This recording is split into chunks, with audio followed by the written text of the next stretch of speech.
Hello everyone, আসসালামু আলাইকুম। ইতালির মদিনা শহর থেকে সবাইকে স্বাগতম। আমরা আজকে এসেছি, আমাদের বাসার পাশে একটা মেলা হয়। তো এখন রাত 12টা বাজে। আমরা খাওয়ার পর একটু হাঁটতে বের হই, এজন্যই বের হয়ে গেলাম। দিনের বেলা আসি নাই, কারণ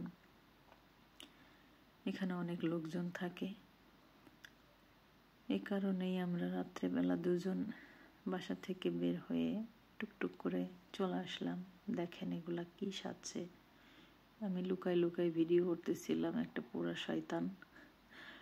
তো এখানে অনেক কিছু আসলে বিক্রি হয়, যেগুলো অনেক বেশি দাম, হাবিজাবি, তবে সুন্দর সুন্দর স্টোনের সব কিছু বিক্রি হয়। গলার নেকলেস, হাতের রিং, ব্রেসলেট, অনেক বেশি দাম তুলনামূলক। এই কারণে কিছুই কেনা হয় না, জাস্ট দেখার জন্য আসছি। গত বছরেও এই মেলাটা হয়েছিল, আমি 2-3 দিন এসে দেখছিলাম। তো এরা অনেক সুন্দর করে ডেকোরেশন করে, এটা দেখার জন্য মূলত আসি।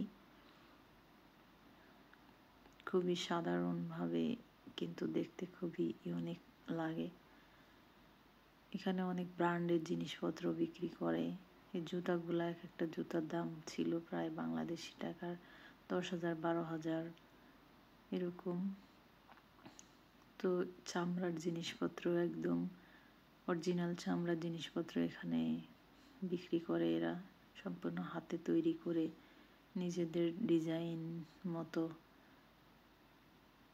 এই যে এখানে ছিল গলার হার এবং হাতের ব্রেসলেট, এখানেও একদম চামড়ার সব কিছুই দেখতে অনেক সুন্দর লাগতেছে। এখানে ছিল পাথরের জিনিসপত্র, পাথরের মধ্যে লাইট, অনেক খাবারের স্টল ওদিকে বসে। গত বছর খেয়েছিলাম, দেখেন কত সুন্দর। এখানে বিভিন্ন ধরনের পাহাড়ি পাথর বিক্রি করতেছে, অরিজিনাল চামড়ার জিনিসপত্র এগুলা। এটা রোমানিয়ান যারা আছে তারা এই অনুষ্ঠানটা পরিচালনা করে, ওরা উদযাপন করে। ঘুরে ঘুরে দেখতেছিলাম। দিনের বেলা আসলে আরো অনেক কিছু দেখা যেত। যাই হোক, সবাইকে আল্লাহ হাফেজ।